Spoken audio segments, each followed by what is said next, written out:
Assalamualaikum warahmatullahi wabarakatuh. So we are the group 1 to present our topic about physical education and healthy safety guidelines. This guideline includes procedures that help prevent accident or injury in physical education classes and activities. It should be recognized that many safety guidelines and cooperation to all class activities.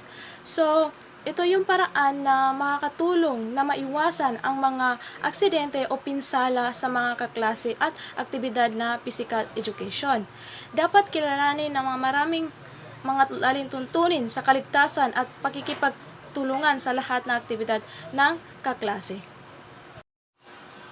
So, here are the safety guidelines. Number 1, needs to be aware of the medical background and physical limitation of every student. So, kinakailangan malaman ang medical background patungkol sa mga dinaramdam at kalusugan o kakayahan ng isang estudyante. Number 2, must inform the location of the fire chains, fire exits, and alternative routes from the beginning of the semester. Kinakailangan ipagbigay alam kung saan matatagpuan ang fire chains, fire exit, at alternatibong daan sa simula pa lang ng semester. So number 3, consideration must also be given to informing parents of activities that take students of the immediate school proper, example, fun, run, and campaign. So dapat din isaalang-alang ang pagpapaalam sa magulang kung kayo ay may activities, example, campaign, run, and fun. Number 4, not only looking at activities that includes contacts but also the issue surrounding body contact. So, hindi lamang tumitingin sa mga aktibidad na kinabibilangan ng iyong kakayahan, kundi pati na rin sa mga isyong nakapalibot sa iyong katawan. Number 5, must demonstrate that all proper precaution will be taken in the interest of the student safety. So, dapat ipakita na ang lahat ng wastong pag-ingat ay gagawin para sa kaligtasan ng mag-aaral.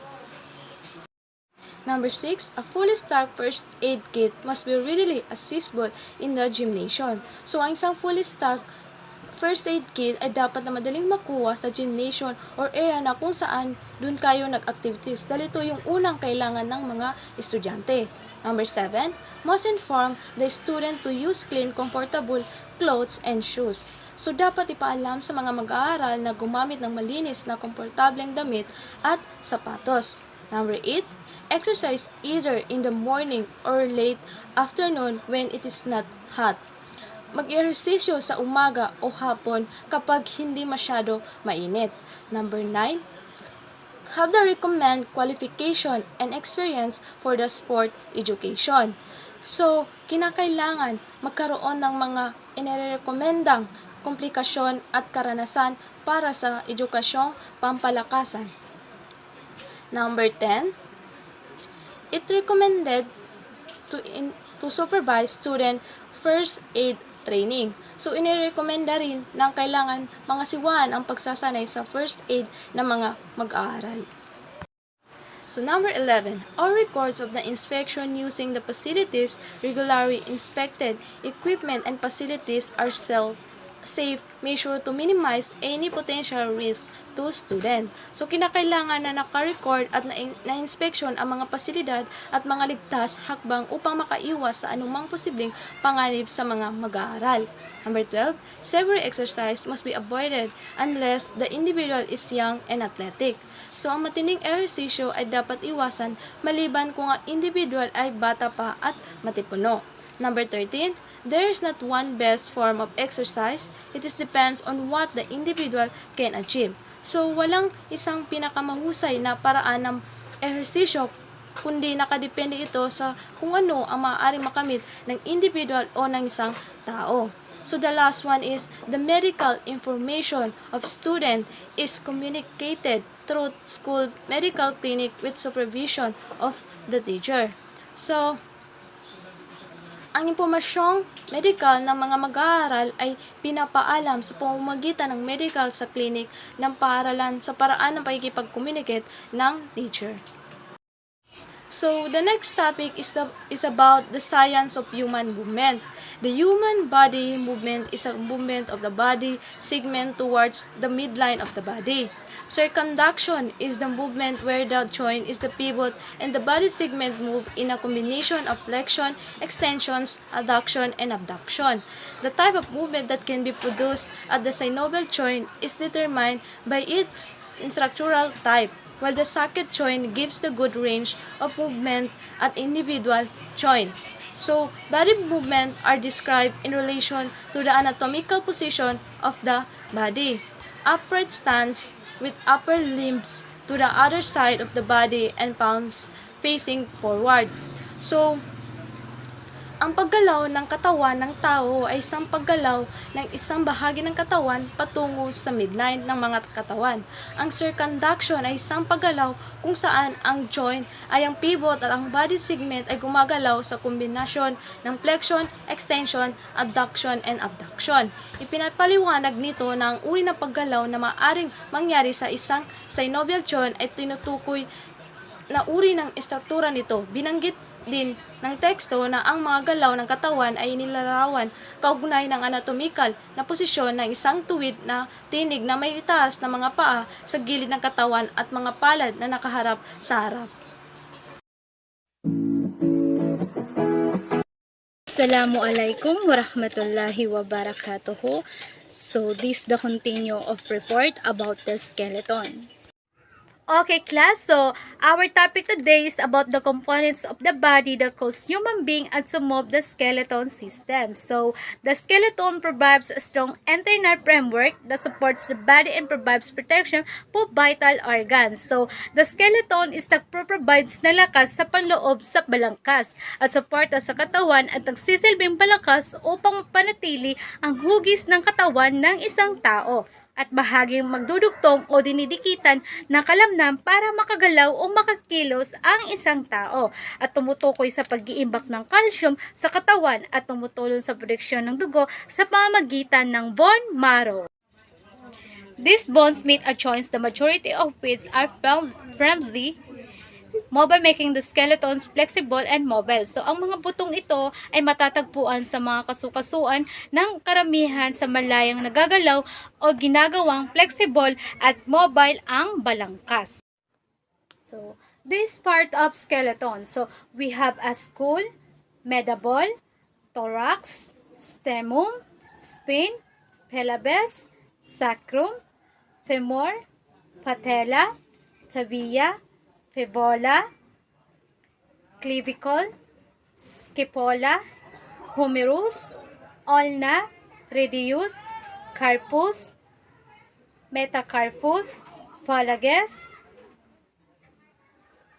tarsus, metatarsus, and phalanges. Function of the skeleton system, physiological functions. So, provides a set for blood system. So, bone marrow is a spaghetti tissue in the middle of certain bones. Most blood cells are made in your bone marrow. The process and called a hematopoiesis. So, the bone marrow is spaghetti tissue sa gitna ng ilang mga buto na karamihan ang mga selula ng dugo ay ginagawa sa inyong mga bone marrow. So, ang prosesong ito ay tinatawag na hematopoiesis. So, sa matatanda, ang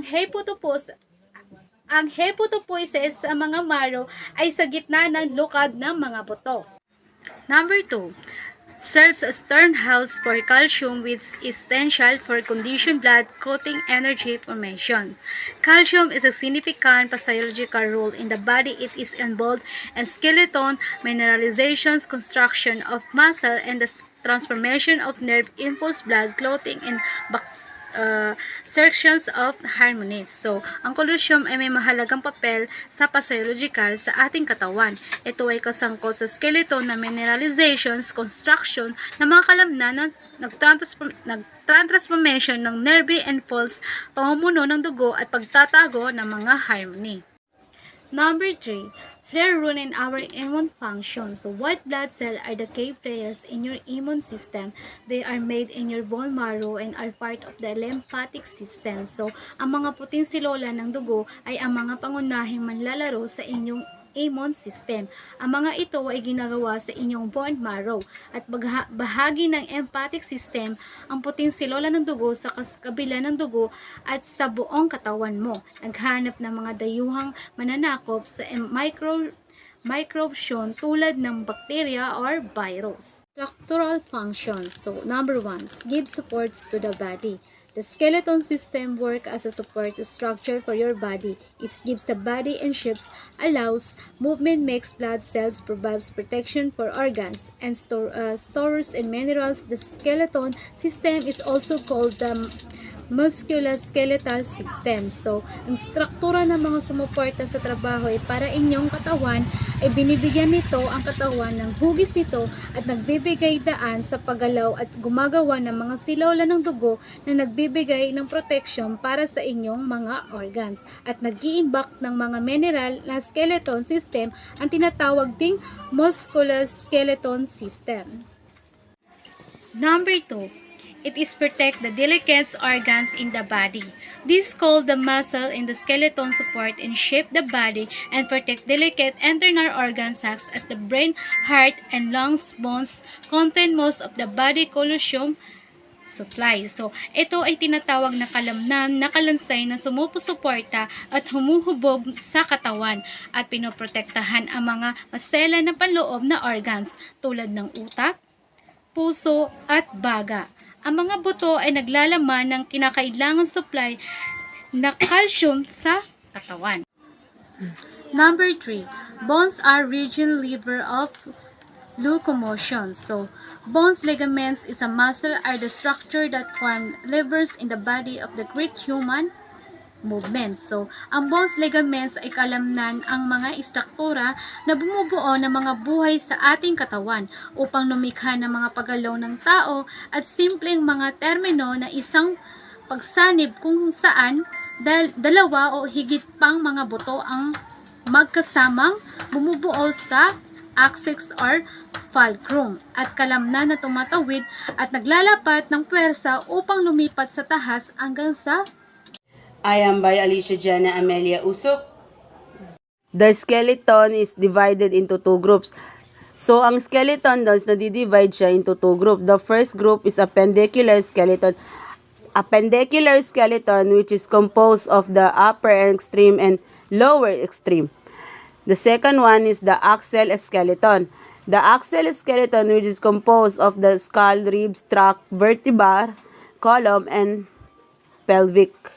Factor influence bone health. Mga salik na nakaka-impluwensya sa kalusugan ng bone. Number 1, heredity. Ang heredity ay isang mahalagang determination ng bone mass density, BMD. Ito ay isang limiting factor sa halagang ng BMD at maaaring makuha ng individual. Number 2, nutritional status ng ang nutritional ay mahalaga sa pagpapanatili ng kalusugan ng buto. Ang calcium ay mahalagang sustansya para sa mga buto. Number 3, hormonal status. Ang hormonal estrogen ay gumaganap na isang mahalagang papel sa pagkamit ng bone mass, habang ang mga babae ay maaaring bumuo ng isang mas mababang peak bone mass kaysa sa mga babae na may regular na buwan ng regla.